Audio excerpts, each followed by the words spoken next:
Hey everyone, Carlos Vargas here, and thank you for visiting the FirstTimeHomeBuyerTools.com website. If this is your first time here, welcome. If you're a returning visitor, thank you for coming back. Our site is dedicated to me interviewing some amazing real estate loan officers, closing attorneys, and even home inspectors. So if you're looking to buy or sell a home, hopefully you will reach out to the person that's on our website. And today my guest is Melvin Vieira from REMAX Destiny in Jamaica Plain. REMAX. Thank you, Carlos, for inviting me. I appreciate it. My pleasure. Tell me a little bit about yourself. Well, I've been selling real estate for over 25 years. I started selling real estate in California, Carlos. Yeah, and then I moved back to Boston, where I'm originally from. And before that, I was selling real estate in California, like I said, beachfront property. So I had an opportunity to see what that life was about. And then I came back here to Massachusetts, as I said. And what I realized was, you know, Boston is a little bit different dynamic in real estate than it is any other part of the country. And when I came back in the late, should I say, 90s, early 80s, the market was at a tumultuous point where we were at a very low. And I realized that the buyers needed a specific hand-holding, needed someone to educate them. And that was one of the things I got into, was educating the buyer. And that's why, as you know, me as well as teaching first-time homebuyer classes for the city of Boston. And I've been doing that for about going on 10 years now, for several different agencies for the city of Boston. So I did that, and then I worked for a company called the Wolf New England. From there, Coldwell Banker. Then from there, I was a manager over Century 21, and then from there now at REMAX, and now I'm at REMAX Destiny, which I really have to say I enjoy. But Carlos, I want to thank you again. No, my pleasure. It's always great to get together with you. What did you do before coming into the real estate business? What was your occupation? Were you just out of school? And well, that's the funny thing. I went to school and I moved to California right out of school. Right. And I was working in the construction business, actually. I actually was a laborer while I was in college. So I realized the labor union card is transferable anywhere in the country. So I took it and I became a laborer in California. Oh, that's great. So the funny story, and it's funny you asked that question, because I was driving down the street in California, and I'm driving back by these homes, and I'm looking, going, wow, how much are these homes worth? Right. Well, people will tell me, oh, this home, that's $1 million in the water. Oh, $1 million in the water at, you know, this is back in the late 80s, you know, mid 80s. Boston, $1 million homes, we had them, but they weren't like those. Far few in between. So as I'm going and I'm looking and I'm going, okay, now I was a salesperson also. I sold shoes and did a bunch of little stuff when I was in high school and things. But I said to myself, Carlos, I said, if I'm gonna sell homes, I need to know how or what a consumer, or if I want to build them at first, because I really wanted to be a builder. Okay. Oh wow. So I had to figure out what they like. Right. So I figured I'd become a sales agent first, then become a builder. Well, 25 years later, I'm still a sales agent. And so I had to learn that there's different facets in the sales business, and one of the facets are the first-time buyer. Yeah. And teaching the first-time home buyer. So that's why. Got you. That's how you ended up here. And you touched briefly on the first-time home buyer classes that you do. You do them for the city of Boston, for MAHA, for a lot of other groups as well? Yes, I do it for basically, well, MAHA's part of the city of Boston, but I do it for Urban Edge. Okay. Do it for New Oyster. Yeah. I've done it for South Shore Quincy, which used to be QPEC, right, but now it's known as, it's now the city of Boston. It's MAHA. It's Massachusetts Housing, whatever, but it's part of Quincy. Okay. Also Urban Edge. Yeah. And I've also done first-time home buyers for different various banks as well that have called me in to speak for them as well. So your passion is to educate those possible soon-to-be home buyers. Correct. Teach them how important is it for somebody to get into a home buying class before they purchase their home? Do you feel strongly that that's something that everybody should do? I do believe that every buyer, stop listening to your friends, stop listening to your family members, especially the ones who bought a long time ago, even the ones who bought just a little while ago. Go to an actual professional, go to a class that can teach you the actual true basics and fundamentals, teach you the very beginning. The beginning of buying a home is not going to get a loan. Yeah. Okay. People think that's the first stage. Right. The first stage of buying a home is to know where you want to live. That's the first stage. Yeah. Once you know where you want to live, Yeah. then you pick the 2 styles of homes that you like. Okay. And what you're looking for the number of baths and that type of Yeah, stuff. you look for that, and then what you want to do is you want to write a wish list. Yeah. Okay. The problem, Carlos, is that a lot of us get caught up in watching HGTV. And we go, I want this, I want that. Right. And I can do that. I can build that. And you have these unreal expectations. Right. And what we need to do is take those unreal expectations and learn how to manage them. Yeah. We need to write them down. Write down what we really want. And then when we know where we want to live, we know there's 2 styles of homes, being 2 styles, being a condo, single family, a 2 family, or a 3 family, or 4 family. Know that. Then from there, what you can do is you can say, okay, this is what I can fit all these goals that I wrote down, or all my wish list, into these parameters. Yeah. Because if you pick up 3 different areas where you want to live, Carlos, give you an example. Your office is here located in Dorchester. Lower Mills, yeah. Lower Mills. So, now, if you wanted to buy a home, let's just say in Worcester, you'd have to figure out how to get back and forth to work on time. So, the best way to do that is to look at the commuter rate. Okay, to figure out if you can get there. Sure. Or if your car can get you there in a timely manner. Right. So, if you don't know about those things, then you can't keep that job. Right. So then you have to figure out, maybe now I need to change my job so that I can be close to my home. Right. Which is kind of It's backwards, isn't it? Exactly. Because you need a job to get into the house. Exactly. Right. So it's important that you know that situation first, and then you fit everything into that. Okay. And from there, people say, well, how do I figure out transportation? Well, Google Maps, Right. Google traffic, Google satellite. You know, when I first started selling real estate, my clients had to get in the car and physically drive to that location and drive back and forth. Sure. In the morning, at night, even the weekends. Yeah. Google Maps Figure and it Google out. can give you help you figure out basic things you really need to know. You can also find out where the hospitals are in the area. You can find out where the pharmacies are, the grocery stores, schools, right? everything. All that family. stuff's there. Yeah. Mass.gov is also a beautiful website that you can go to. Mass.gov can give you everything you need, because Mass.gov, you can start there and type in a town. Type in Hingham. Yeah. Now, Mass.gov does not have the Hingham website, but what it will do, it will take and move you to the Hingham portal. And then you can do your research investigation there. Yeah, it's a smart move. Right, so start at Mass.gov and use Google. Yeah. If you do anything as a first-time home buyer, I just gave you 2 tips. Before you look for a real estate agent, before you look for a loan, okay, look at Google and look at Mass.gov. Figure out where you want to go, where you want to go. Commute. Right. And what geographic areas do you work in? Do you work all of Mass? And that must be tough to cover, right? But it's you go where your clients go. You notice I'm holding my head. I've been doing it for 25 years, so I have clients everywhere. I just literally closed a house in Buzzards Bay. Oh wow! Over the bridge. Over the bridge. Well, just right before the bridge. Right before the bridge. Yeah. Before the bridge. Yeah. And I just looked at a house in Marshfield for a client. Okay, in the Cape. And matter of fact, I'm closing a house in Rosendale right now. Oh wow! Okay, wow. I literally just closed a house in West Roxbury. Wow. And I'm actually closing a house here in Dorchester on Talbot Ave.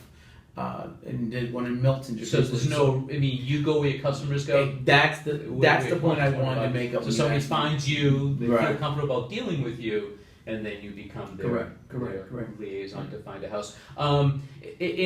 What do you focus on? Buyers? Do you focus on sellers? Is like a 50-50 mix? What's your, you more. Well, side of the board? It's funny you ask that question. I'm not a 50-50 guy. I'm a guy who comes, I work with them. Okay, if we are a match. Okay. So, give you an example. I may, at one point, back when the short sale market, I had tons of short sales and I had a couple investors, so I matched them. Okay. As the market turns, I work with that. Okay. I don't sit in one specific sector of the market. I look at where the niches need to be filled, and I fill those niches. Okay. It's important that you fill the niche.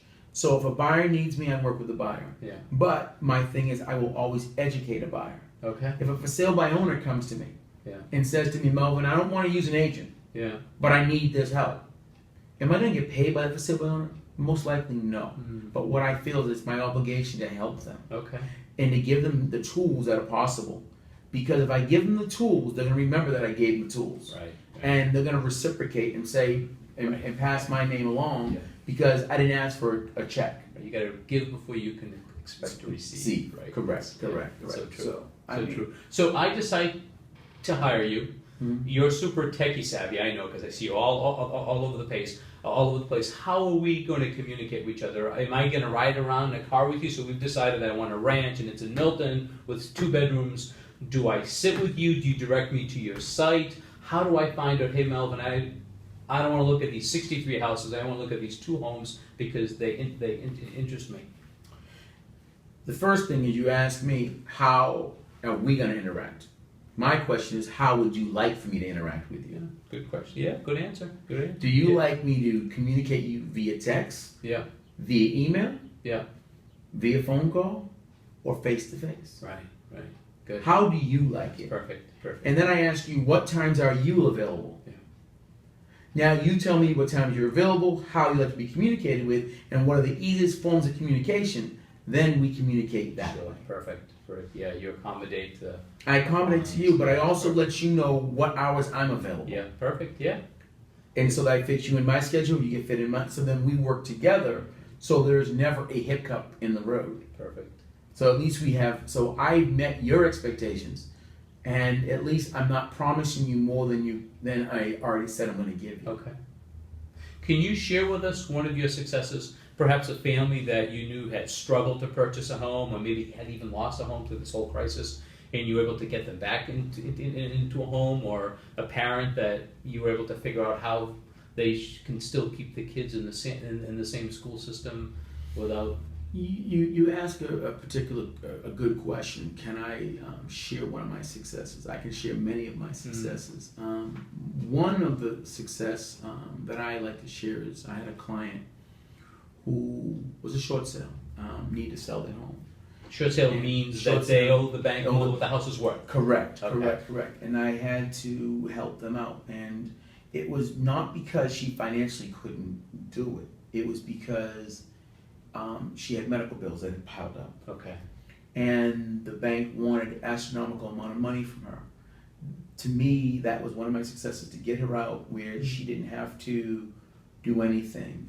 Basically, the bank, clear and free, said, have a great day. But then we put her daughter on the fast track to get her daughter to buy a home. Back into a home. So that she can put her mother back into living in a home with her. In the same school system, same. Well, we moved them, but not too far away. Yeah, good, perfect. But we were able to just go ahead and do a full 360. Yeah. Which was a good thing to get her mother out of debt. Sure. Then to get her daughter on the fast track to get her daughter back into a home with her and her mother. Perfect. So that, I feel, is one of the biggest successes. It's a great one. Yeah. It's a great one. That to me was probably one of better. That's great. Can you share with us something that you know today that you wish you had known back 20, 25 years ago before you bought your first home? Something that you've learned over the years that maybe will de-stress the home buying process? Some bit of information. The biggest thing is don't overspend. Perfect. Don't overspend. Don't let anybody push you to a level where you feel you can do it, but then once you get in, you feel uncomfortable doing it. A lot of people don't understand that. The mortgage lender gives them this loan, and they're like, "Oh, I can get this house." Yeah. And all of a sudden, they get in and make that payment every month, and then something breaks down in the home, and they have to repair it. There's no emergency There's no emergency funds, and that's because they've overspent it, right. Maybe putting it down on the house. Right, and they didn't. Or they also didn't say, if my mortgage is $1,200 a month, make believe my mortgage is $1,300 a month, and put $100 away. Right. And put that $100 away every single month, which then equates to being $1,200, which then after 5 years equates to being $6,000. You have enough money for a furnace, right? Right, Or refrigerator, correct. And then what happens if you don't have to spend it and it keeps continuing to build? Listen, in 10 years it's $12,000. Wow. Yeah. Okay. Right. Yeah. plus interest, so whatever Exactly. we're getting. Yeah, yeah. Did you happen to read Michelle Singletary's post in the, I think it was in the Washington Post, on why some folks should consider renting rather than buying? You know, is there any advice that you can give us? I honestly, I skimmed through it. I didn't really, but the why a lot of people feel that a lot of people should rent instead of buying is that a lot of people, especially the younger generation, they tend not to sit still. Mobile, right? They're very mobile, and the responsibility, let someone else take care of the mess or the problems while you can continue to move. Yeah. But my biggest piece is that who are you giving that money to? You give it to someone else to get rich. Right. Okay, or someone else to save. They're not going to get rich, but to save some money. Sure. Learn that a home will allow you to put money back in your pocket, not in the immediate, but it will put money back in your pocket in the long term. Plus, it commits you, makes you part of the fabric of the community, and you're accumulating equity, not rent receipts. That's what I say all the time. And this is true. I said that to my sons. This is true. And put it this way: if you and your family get together and your family own homes, live with your families. Yeah. Pay them before you pay somebody else. Right. Okay, because but as long as you're in agreement with your family, because sometimes some family members don't understand that. Yeah. But if you understand you're paying your family to help continue to maintain and to keep certain parcels or properties. Sure. Yeah. Hey, create wealth inside your family. Sure. Create generational wealth. And learn how to make that monthly payment, that commitment, and eventually you just kind of move off on your own. If somebody's looking to purchase a home in the next 30 days, 90 days, year, what advice that you would give us? So if somebody's looking at purchasing a home in the next 90 days, what should they be doing today to get ready for that? Should they be contacting you and then you help them through finding a banker, somebody to help them out, or should, what's the advice? There's a couple of avenues they can take. The first thing I would do, Carlos, is if I was a first-time home buyer, I would not look at the internet and read all the horror stories on the internet. Yeah. The internet can be one of your worst enemies. Right. Because there are some good things in there. Yeah. But there are. Put it this way. People tend to look for bad news, so the internet takes the things that people are looking for more and rises it to the top. If you would in turn scroll through a couple of pages, then you'll start to get to the meat of what the stuff really is, or ask the specific questions. Both sides of it, then you'll understand. What I would really do is a couple of things. First thing is I'd write down what I want and what I'm looking for. Look for the areas that I'm looking for. Okay. Then from there, what I would do is I'd start asking around for anybody know a credible real estate professional, know a credible loan officer, and go from there. Yeah. But even before that, I would look for first-time homebuyer classes that certain municipalities do teach. You can look at the MAHA website, or MAHA, we know it as right here on Dorchester Ave. Right. But I would look at the Massachusetts Housing Alliance, their actual website. Go on there, and you'll find a list of different organizations. And MAHA will come up inside of it, right? Because they're part of it. But they'll come up. But you'll find Urban Edge. You'll find New Waster. You'll find the one that's in Quincy, as we know. I can't remember exactly. QCAP, I think that's what they used to know. Yeah, exactly. You'll find them all, and each city has their own. Yeah. And ask them and go to their first-time homebuyer classes. So what they'll do is they'll pull your credit. They'll go through what they call credit counseling with you. They will teach you the basics. They'll show you the paperwork. They'll have you listen to a lawyer, have you listen to a loan officer, have you listen to a home inspector, have you listen to an insurance person. Then you can put it all together. Then you can digest. Then you almost have your team, and if you don't get along with this part of the team, you can find somebody else or ask for a referral. Exactly, ask for a referral. But if you want, you can ask for me, Melvin Vieira, absolutely, with REMAX Destiny. And his contact information will be at the end of our video. So Any advice for somebody who wants to get into the real estate business? You're very, very successful. I've seen you at these home buying classes, and you're always up, up, up. Anybody who wants to get into it as a, are you asking me as an agent or as an investor or as an agent? Okay. If you're looking at to get in as an agent, the most important thing is this, is understand this is not a get-rich-quick business. Right. This is a relationship people business. And the only reason why I'm sitting here today is because of our relationship. Yeah, thank you. Because of what we've done in the past. Sure. And because I've referred several people to you. And, you know, the thing is, that's all it's about. And so if anybody's gonna get in the business, it's a people business. It's a relationship business.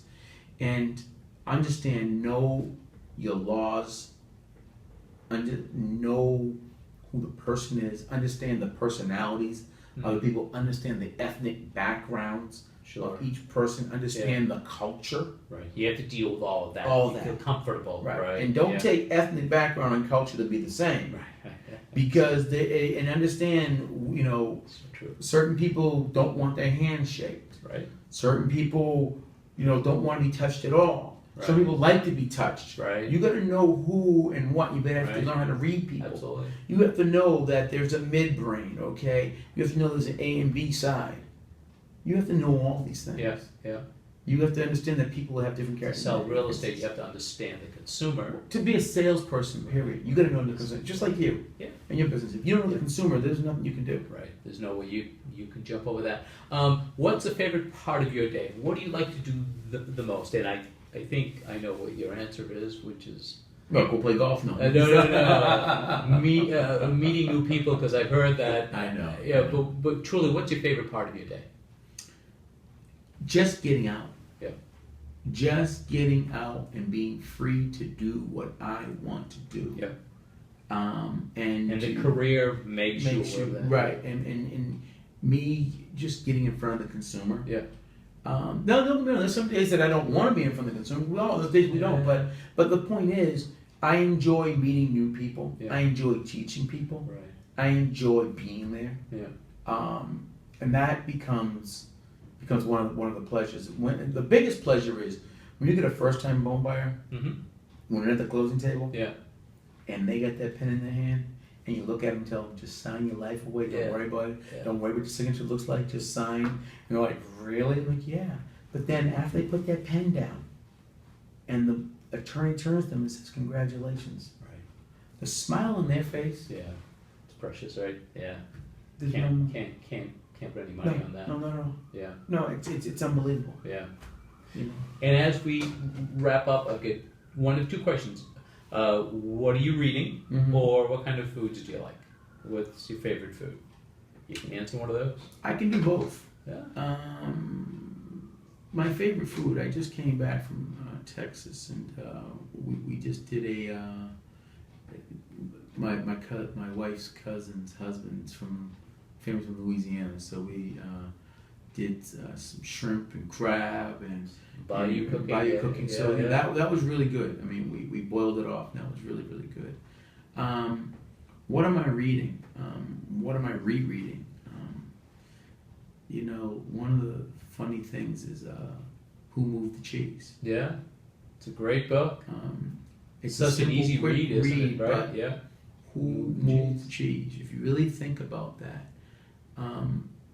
because the cheese is always moving. And if you want to get somewhere, you have to go after it. Adapt. You have to adapt, and you cannot let things stop you or put it away, just stop it. You can't let no hurdles in front of you. And this goes to, besides being a first-time buyer or seller or somebody, whoever may be listening to this, never let anything stop you from getting whatever you want. Right. If you do, it's only you who's stopping you. Right. You're the only one that can stop you. You're the only one that can stop yourself. Sure. It's so true. You know. So true. So that to me is one of the ones that I'm rereading and looking at. I've read that twice over the last 10 or 15 years. It's a great book. Yeah. It's you kind of it's like a quick read, but it's just read. it's a weekend. I actually, and so fun, when I first read it, I didn't even buy the book. I went to Barnes & Noble, sat in the corner and flew right through. Sounds like a pamphlet, isn't Yeah, it? I was like, yeah. like, okay, this is, and I was like, wow, okay, you know, but that's just one of them. There's a couple others that I look at, but that one there to me, there's another one that I haven't read in a minute, but Eat That Frog. Oh Eat the yeah, Frog. every morning eat the frog first, Eat right? the Frog First. It's another sales and marketing and motivational book. Eat the Frog. Yeah, absolutely. It's another one. Yeah. There's another one that I haven't read either, but it's funny you ask me book now, you get me going through my head. Yeah. But there's one book that I can't remember it, and you'll know the name of it. He talked about Circuit City and how big it grew and collapsed. Isn't it the top how great companies little yeah, companies become great or something? Right. Yeah.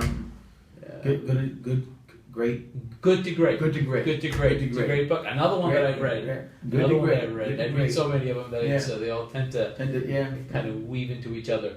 Thank you. Thank you so much today. And I thank you for watching our video. And if you're looking to buy a home, list a home, I'm hoping that you'll consider reaching out to my friend Mel. His contact information will be in the show notes. And if you find this video useful, I'm hoping that you share it with your friends and family.